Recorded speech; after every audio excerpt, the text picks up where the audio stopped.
and welcome back. So, The Boys season 5 premiere doesn't just continue its own story, it basically assumes you have watched Gen 5, and if you haven't, you are going to feel a little lost. Right from the start, the episode casually drops references that aren't explained at all.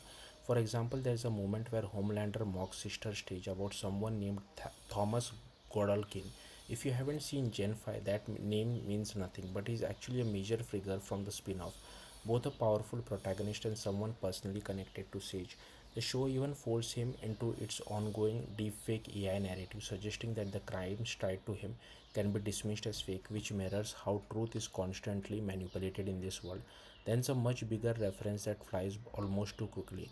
Starlight mentions that Murray is now leading her own group of Starlighters. That's huge. Murray is basically the central character of Gen 5, and more importantly, she's one of the most powerful soups in the entire universe. By casually revealing that she is now leading a resistance style group, the show is quietly setting her up as major player in the final conflict against Homelander. But here's the catch, if you haven't watched Gen 5, the show doesn't stop to explain who she is or why this matters. And that's the kind of the big shift in season 5. Earlier seasons of The Boys treated Gen 5 like optional background. Even when characters like Kate and Sam showed up briefly, you could still follow the main story without knowing them. Now, not really. Season 5 treats Gen 5 like required viewing. It's fully merging the two stories into one bigger narrative. Characters, events, and relationships from the spin off are now directly shaping what's happening in the main show.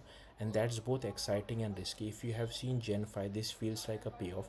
The world feels bigger, more connected, and more layered. You can see how everything is building towards a massive endgame. But if you haven't, it can feel like you have missed a few important chapters because the show doesn't just hold your hand anymore. It keeps moving, dropping names, alliances, and major development like you have already caught up. So the real takeaway here is simple. The Boys season 5 isn't just a final season. It's a crossover event and Gen 5 is no longer optional. It's part of the main story now. Thank you for watching. Bye.